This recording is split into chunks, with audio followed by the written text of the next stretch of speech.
नमस्कार, मैं जितेंद्र चतुर्वेदी। जो सिब्बल और सिंघवी इस बात की गारंटी माने जाते हैं कि अगर उन्होंने आपका केस अपने हाथ में ले लिया तो ये तय मानिए कि आपको राहत मिलेगी। लेकिन इसके बाद भी जो सुप्रीम कोर्ट में हुआ उसने अरविंद केजरीवाल और के कविता को सदमे में डाल दिया है। तो क्या कुछ हुआ, दरअसल उसी पर हम लोग बात करेंगे।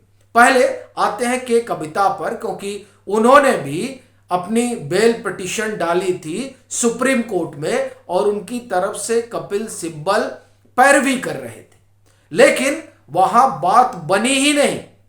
कपिल सिब्बल ने यहां तक कह दिया कि ये जो अदालत में हो रहा है, दरअसल जब इतिहास लिखा जाएगा तो इस कालखंड को अदालत के स्वर्णिम अक्षरों में उल्लेखित नहीं किया जाएगा।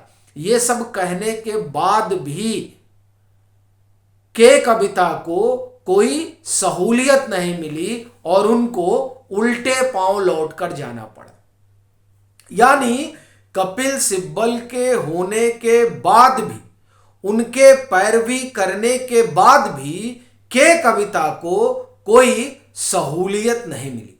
कमोबेश यही स्थिति आपको ध्यान होगा कि हेमंत सोरेन वाले मसले में भी हुई थी।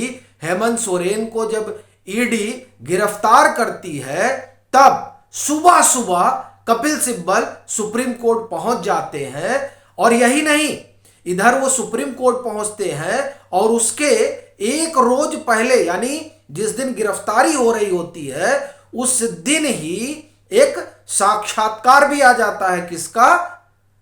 हेमंत सोरेन का। और यह साक्षात्कार देखिए उस दौर में आता है जब ये चर्चा रहती है कि हेमंत सोरेन कहां गायब हो गए।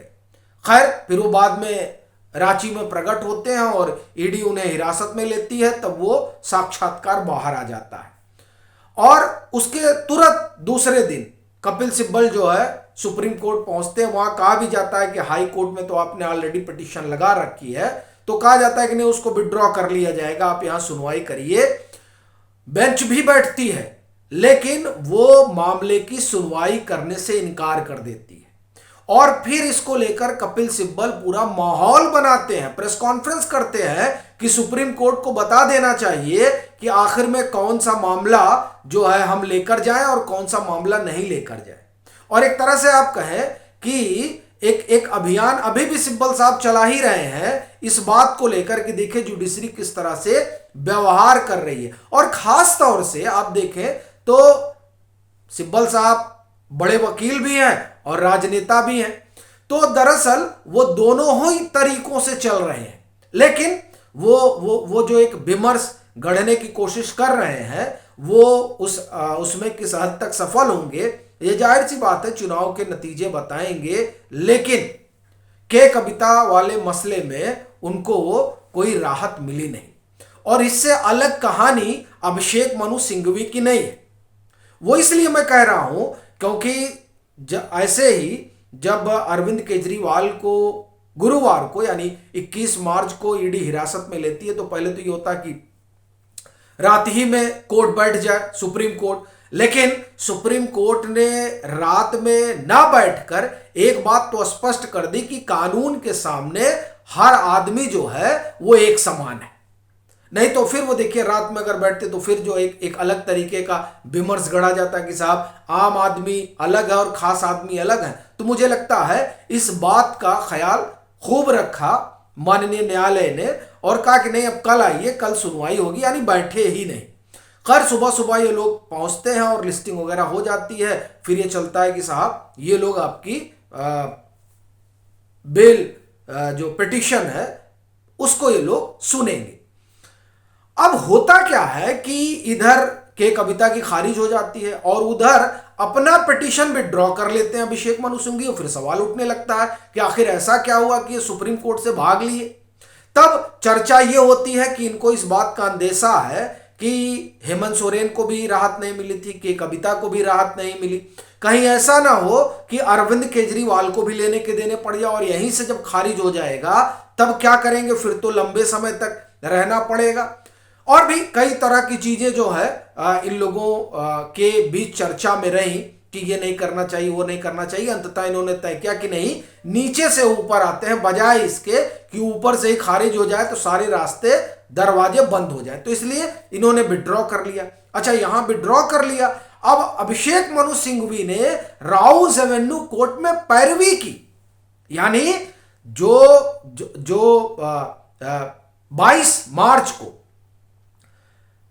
बहस हुई, जब 2:30 बजे ईडी ने पेश किया राउज एवेन्यू कोर्ट में ईडी ने, तब वो जो 3 वकील रहे जिन्होंने अरविंद केजरीवाल का पक्ष रखा, उसमें अभिषेक मनु सिंघवी भी थे।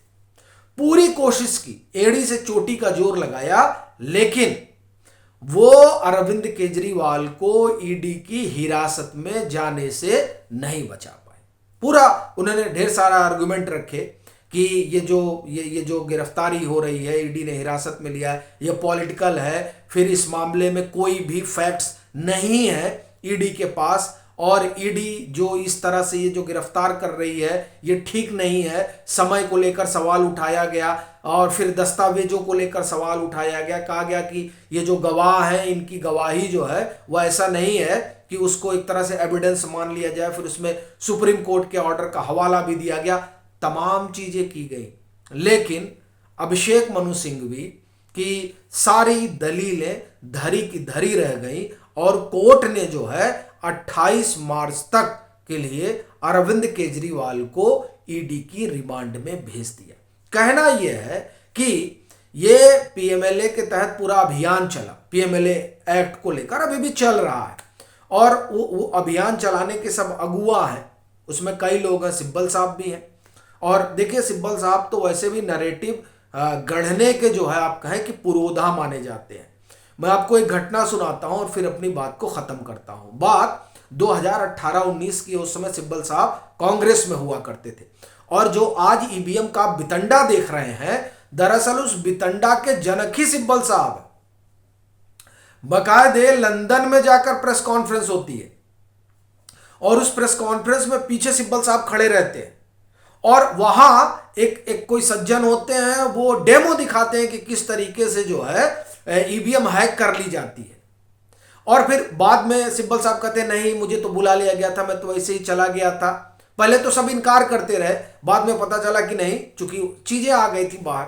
अब वही उसी तरीके की बात फिर अब इधर सैम पित्रोदा ने बताई कि नहीं हैक हो सकता है, नहीं हैक हो सकता है। अब उसी मुहिम को जो दूसरे बड़े वकील हैं, पराचा साहब, वो आगे बढ़ा रहे हैं कि नहीं ईवीएम हैक हो सकता है, ईवीएम हैक हो सकता है। तो अपना कहना यह है कि सिब्बल साहब अपना जो इंटेलिजेंस का उनके कोई जवाब नहीं है, तो इसीलिए वो विमर्श गढ़ते रहते हैं। अभी आप देखिए कि ये केजरीवाल वाले मामले में भी उन्होंने कहा कि इसमें कुछ है ही नहीं है, और ये बात उन्होंने कही। मैंने तो बाद में वो तो 2:30 बजे जब जीरा शुरू हुई तब अभिषेक मनु सिंघवी साहब ने कही, लेकिन उसके पहले मीडिया से को जो अपना बयान दे रहे थे कपिल सिब्बल साहब, उसमें उन्होंने कहा कि कोई मामला ही नहीं बनता है, और वैसे भी जो गवाह हैं उनकी गवाही से तो आप किसी को जो है जेल में नहीं डाल सकते ना, आपको कॉन्क्रीट एविडेंस चाहिए। और उन्होंने कहा कि सुप्रीम कोर्ट का आदेश भी है। तो कुल मिलाकर अपना कहना यह है कि दोनों ही बड़े भारी वकील हैं, लेकिन इसके बाद में भी अरविंद केजरीवाल को राहत नहीं मिली राउज एवेन्यू कोर्ट में, और सुप्रीम कोर्ट से उनको उल्टे पांव भागना पड़ गया। और कमोबेश यही कहानी जो है वो के कविता की भी रही कि उन्हें भी वहां से कुछ हासिल नहीं हुआ। बाकी आपकी अपनी क्या राय है, जरूर साझा करें। मतांतर से नहीं जुड़े हैं तो जुड़ें, वीडियो को लाइक करें और खूब शेयर करें।